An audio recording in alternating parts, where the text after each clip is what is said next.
Hello everyone. We introduce the moderators in this session. I am Kalpana from Sri Lanka. And I'm Ralf Fücks from the German Greens and President of the Heinrich Böll Foundation. Welcome to the next highlight of the Global Greens Conference, our plenary on sustainable cities. Cities, and in particular big cities, are reflecting the conflicts and contradictions of our modern world. You can find obscene luxury not far away from heartbreaking poverty, a lot of idealism and civic engagement vis-à-vis indifference and even brutal violence, the most advanced cultural and high-tech avant-garde side by side with illiteracy and struggle for mere survival, glittering nightlife here and homeless kids there. Cities always have been a place of hope and despair, of success and failure, a place where people are looking for personal freedom and for opportunities to find a better living. But for almost 1 billion urban dwellers, this dream is fading away. They live in urban areas where people cannot secure basic needs such as clean water, sanitation, or durable housing, where life often is reduced to a daily struggle for survival.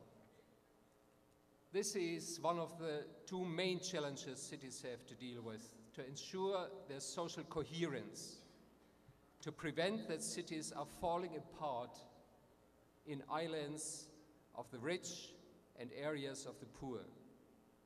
Social disintegration is destroying the very heart of the city, the sense of a shared citizenship, the common public space, and the sense of belonging to the same community.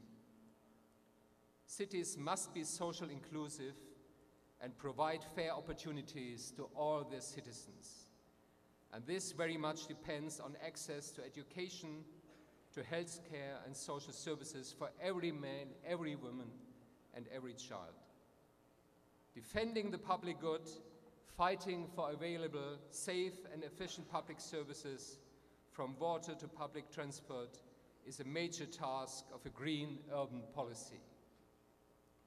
And the second big challenge we have to deal with is to rebalance the equilibrium between cities and nature.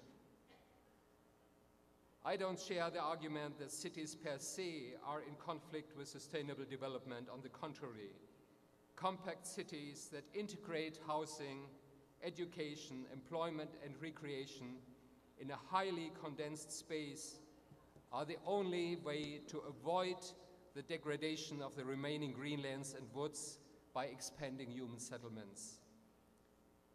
There is no more resource-efficient way of living for today 6 and tomorrow 9 billion people than living together in cities.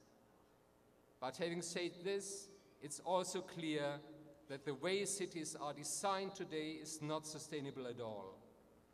That's the case with regard to almost all aspects of the city's physical structure: energy, traffic, construction, and land use.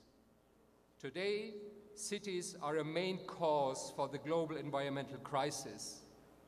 They must become pioneers of sustainable development if they want to sustain. This great transformation has already begun, and Greens all around the world are a driving force in that process.